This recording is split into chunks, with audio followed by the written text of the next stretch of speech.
So today we are at DevFest Noida 2025, and with us we have Mamta Kumari, the founder of WoodenScale AI, and she was a keynote speaker here on entrepreneurship on the Think track today, and we are going to head conversation with her right now. So hi Mamta, welcome. Hi, So let's jump into the first question. Since you are running a startup, right? So what made you think that you can go on with this kind of startup, and what was the thought behind starting this? Sure. So this is my, I'll say, second startup. I got, Right. my previous one got acquired. So I'll say the thought of starting up has been there since childhood. Like, I think even when I was in school, I think something really made me feel that I want to have my own business. That time it was Right. not startup. That time it was like I want to have my own business.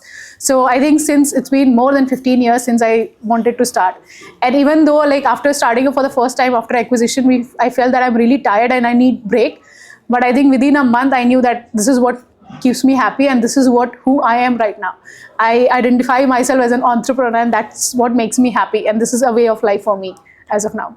Perfect. So coming from an Indian background, being a woman, starting a startup, how difficult or how easy or how was your track building this? Sure. So yeah, I think coming from an Indian background and being a woman, I think that's a deadly combination if you want to start.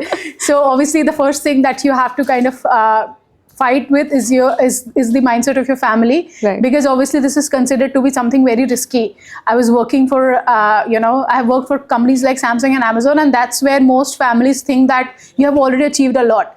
Why to leave that stable job and get into something so risky? So I think that was the first fight I had, which was convincing my parents. I kind of succeeded and failed. That was a mix, but I had my journey, and now obviously they love me being an entrepreneur.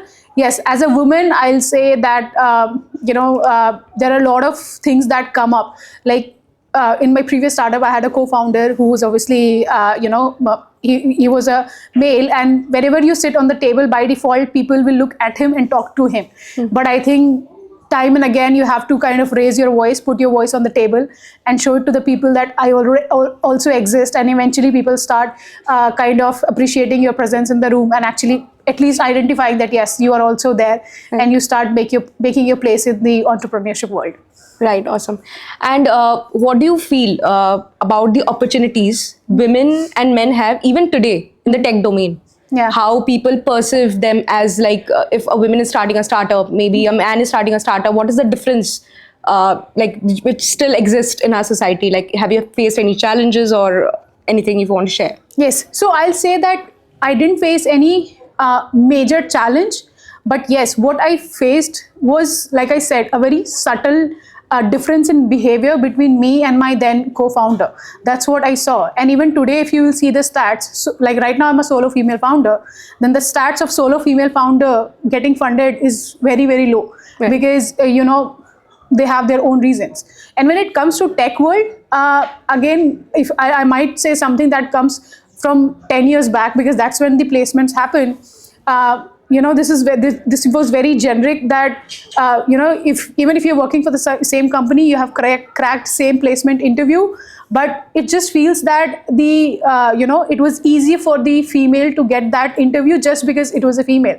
And you would often see people using words like, there is a female quota, hence you got into that. Right. So I think that was the situation back then. But as of today, I still feel that opportunities are immense. Right. If you want to make your mark, you can definitely make your mark. Yes, you will have to fight some typical notions, but there are opportunities in tech as well as, and I think day by day, I see people giving same respect to both the genders, irrespective of where you come from. It's more about how you're working and what you're working. But yes, I'll say the mindset needs to still change a lot to a great extent. Right. And I somewhere feel that it depends upon an individual also, because me coming from a coding background, like past 2 years back, there were a lot of questions. Will she make it to the interview? Yeah. And me getting into the panel of interviewers, and they were like praising my codes and stuff. So that was a challenge, but I think I eventually overcame through the personality and I think immense support of my family. I think that also helps a lot in this thing. So going back to your entrepreneurship journey, so how did you bag your first customer? How was the rage that time? Got it. Yes. So I think getting the first customer and in my first startup, Right. I think that was one of the happiest moment. I still remember. It was like it just felt like now we have arrived. After that we have, like I said, that we have had millions in traffic, Right. and even today in my second startup we have having revenues. But that happiness I don't think has ever been replicated in my life. So I think it was a struggle because we were not a brand at all. People didn't know about us Yes. at all, and that's the struggle most of the brands feel when you start, because there is no trust, there is no testimonials and nothing. But I think what in that case what works is really understanding the customer. For Right. us, what we worked was that when we were talking to the customer and we were trying to sell our product, we really connected, and then the customer felt that yes, if they are connecting with my pain points, then highly likely they will go ahead and they will solve my pain points. And that's how we did the first conversion.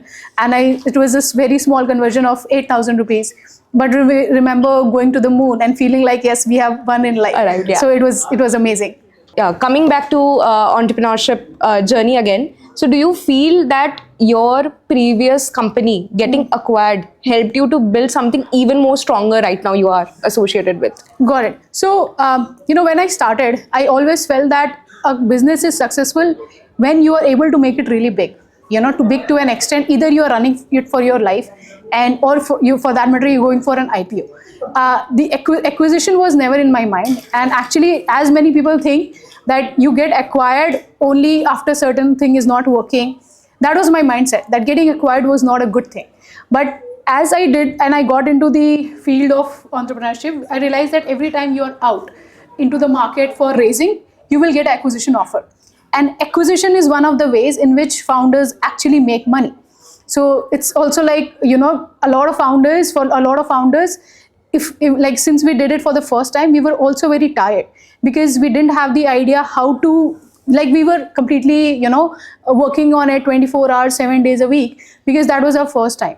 So that acquisition came as a halt for us to just kind of go ahead, take a pause, and obviously the learnings were immense. Like I said, that how to handle a team, how to ensure that you are delegating work to the team members from the very beginning, so that everything is not coming on you. So in my previous startup, it was like me and my co-founder, literally everything was going through us, which obviously kind of burned us to a great extent, and we didn't have time to think of innovation and all. But this time I realized that even if something is not perfect, it's okay, because if I will do something, I'll have a certain level of perfection, and if some team Right. member is doing it, they might not have that level of perfection, but that is not going to harm the business to an extent that I think of. So obviously, that was one of the biggest learning, and that I'm trying to implement in the startup from the very beginning, that even if it's 80% there, it's fine. Or for that matter, obviously we know a lot of things, how to get the first customer, how to scale it to a certain level. So I think I'll say that a lot of learning that has come from, like, everything that I've learned about entrepreneurship has come from the first startup. Yes, the scale that we say, the scale of going to an IPO, that is something I'm yet to see, and I'm yet to achieve that and see that particular journey. It's a great insight. So let's address the elephant in the room, fear. So me myself, I have overcome a lot of fear of visibility, coming out to people, speaking up. So do you ever had a moment that you were afraid that how to start, how will people perceive me, and how to go out and be just blunt and start this, like, this is the moment? Have you had that fear, and how did you overcome, and what do you want to say to the young entrepreneurs watching this? Yeah. So I'll say that this time the fear is more, because I have a certain, I will say, expectation of people around me to take care of. Last time I had nothing to lose. I had a job which I left, and then I was literally open to going and telling it to people that I don't know this, can you help me out? Or for that matter, people had no expectation from me as an entrepreneur. Right. This time I have an image to take care of. So I feel that this time the fear is, what if what if I'm not able to make it this time? Will people feel that the first one got success, or whatever acquisition happened, that was a fluke or something like that? So I think this time still there is a fear, because I feel like I have an image to maintain. Again, what I have understood in life is that no one cares much about your image. It's Right. there in your mind. But since we're talking about fear, first time I was just very, very happy with the fact that I'm pursuing entrepreneurship. For me, being able to leave my job and pursuing entrepreneurship and building a startup in itself gave me so much of happiness. Yes, there would be times when I would have the fear that I left a job. What if this doesn't work and I go to zero and then I don't get a job? Which is very obvious. It feels like you have kind of given your career entirely. But I think still the happiness of being able to pursue that was much better. And again, you kind of like I said, this time it's that image that kind of bothers me. But again, as I tell myself, that everyone is super busy in their own life. They might see your story once on Instagram and they'll forget about it. Right. So it's just it's better to be happy with what you're doing rather than letting your fear kind of overcome that happiness or overshadow that happiness. Right. So where do you see women in tech in 5 years? Yes. So I think I have seen like the change happening in terms of percentage of women pursuing tech or getting into engineering colleges for that matter. Right. Like when I was in my first year, there were, I'll say, just 45 girls in the batch. And by the time I was in my final year, I saw that number increase to 200. So I'm really hoping that this entry point that is happening, that is, so what happens with women in tech is that there is a drop off that keeps on happening at every stage. This is very basic. Like if you will see, the percentage of men and women or girls and boys in a school level is almost similar. But then you will see less of them go and take science as an education, and even less of them go and take engineering, and then few of them get married just after engineering, few of them take the jobs, and as a result of which till leadership level there is a lot of drop off that happens. But now what's happening, more and more people are taking the education, taking science. More and more, I'll say, families are becoming supportive of women working in their working in tech, as a result of which they don't have to leave the job. And if they're not supporting, I think women are asking for it. They're asking for a seat on their table. They're just not giving up to the norms that has been set by the society, that you're supposed to work till a certain level and after that you're supposed to give up. So I see the numbers are supposed to increase, and I feel that there is a huge support that will be needed for that number to keep on increasing, but I see that happening. With this, we'll wrap our conversation at DevFest with Mamta. It was great having a conversation with you here. And all in all, it was a very insightful conversation, concluding to the fact that women are breaking barriers here in tech, and we'll keep to do so. And yes, let's stay empowered and more power to it. Thank you so much, guys.